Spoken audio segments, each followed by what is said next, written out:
प्रश्न क्रमांक 3 उमाताई. 8838 छापल्याप्रमाणे. सभापती महोदय, या पहिला एक प्रश्न त्याच्यामध्ये आहे की पुणे शहरातील औंध पाषाण सुतारवाडी येथील पाषाण तलावामध्ये सांडपाणी शुद्धीकरण प्रकल्प उभारण्यात आला असून सदर प्रकल्पात अनेक त्रुटी असल्याने पाण्याचे पुरेसे शुद्धीकरण होत नसल्याची बाब एप्रिल 2026 मध्ये वा त्या दरम्यान निर्देशनास आली आहे. हे खरं आहे का? तर सभापती महोदय उत्तरामध्ये काय दिलंय की हे खरं नाही. सभापती महोदय तोच पाचव्या प्रश्नामध्ये उत्तरामध्ये काय दिले तर पाषाण येथील 1 MLD क्षमतेच्या प्रकल्पाची ठिकाणी एसपीटी प्रकल्पाची क्षमता वाढवण्यासाठी जागा उपलब्ध नाही आणि खरे नाही. तलावाचे खालील बाजूस नेऊन भविष्यामध्ये त्यावर प्रक्रिया करण्याचे नियोजन करण्यात येत आहे असं उत्तर याच्यामध्ये. म्हणजे त्याच्या त्रुटी आहेत का? तर त्रुटी नाही म्हणून दिलं, हे खरे नाही. आणि त्रुटी काय आहेत ते सुद्धा नमूद केलेले आहे. सभापती महोदय एकाच प्रश्नाच्या उत्तरामध्ये 2 वेगळे विषय हा समोर उत्तरांमध्ये आलेले आहेत प्रश्नांमध्ये. त्यामुळे ह्याची खरं चौकशी केली गेली पाहिजे की हा काय विषय आहे, ते त्या त्रुटी आपण दूर करणार आहात का आणि कशा पद्धतीने त्यांनी सांगितले जागा नाहीये. महिला शुद्धीकरण केंद्रासाठी जागा नाहीये पाषाणला तलावाच्या मागे, हे कितपत योग्य आहे? हा नागरिकांच्या आरोग्याचा प्रश्न आहे सभापती महोदय. ह्या बाबतीत मंत्री महोदयांनी लक्ष घालावं अशी माझी मागणी आहे. पुणे महानगरपालिकेमध्ये पाषाण तलावासाठी उभारण्यात आलेल्या एसपीटी बंद प्रकल्पाच्या देखभाल दुरुस्तीसाठी खर्चाची देय रक्कम किती आहे? कारण देय रक्कम नाही आहे त्यामुळे हा प्रश्न आहे. तसंच पिंपरी चिंचवड महानगरपालिकेचा सुद्धा ह्याच्यामध्ये उल्लेख केला गेलेला आहे की पिंपरी चिंचवड महानगरपालिकेमध्ये जे काही 494 खासगी महिला शुद्धीकरण केंद्र आहेत त्यामध्ये 668 महिला शुद्धीकरण कार्यरत आहेत आणि 126 सोसायट्यांमधली महिला शुद्धीकरण केंद्र बंद आहेत. सभापती महोदय त्यांनी दिलेलं आहे की आम्ही त्याच्यावरती कारवाई करतो. तर त्याच्यामध्ये माझा प्रश्न आहे की पिंपरी चिंचवड महानगरपालिका परिसरातील 126 सोसायट्यांमधील महिला शुद्धीकरण केंद्र कार्यान्वित करण्यासाठी महानगरपालिकाची योजना काय सुरू आहे? तसंच पाषाण येथील 1 MLD क्षमतेच्या प्रकल्पाच्या ठिकाणी एसटीपी प्रकल्पाची क्षमता वाढवण्यासाठी जागा उपलब्ध नाही, ती कधी होईल?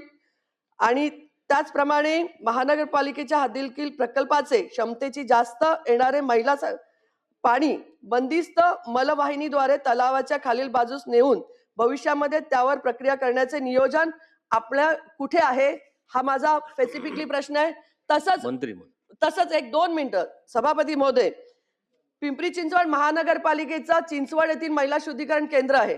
त्या महिला शुद्धीकरण केंद्राच्या तिकडे तिथली नाल्यामध्ये जे तिथलं पाणी सोडलं जातं, तिथलं जे चेंबर आहे ते चेंबर तुटले आहेत.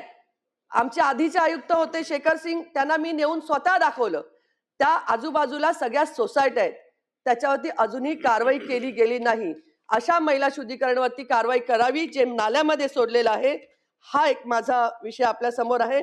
तसंच शेवटचा प्रश्न आहे, प्रथम द्वितीय व अंतिम नोटीस बजावून देखील महिला शुद्धीकरण केंद्र कार्यरत नसल्यास UDCPR नियमानुसार अशा किती सोसायट्यांचे नळ कनेक्शन, कारण त्यांनी सांगितलं आम्ही नळ कनेक्शन तोडतो, अशा किती सोसायट्यांचे आपण नळ कनेक्शन तोडल्यात तर त्याची सुद्धा माहिती या सभागृहात देण्यात यावी. धन्यवाद सभापती.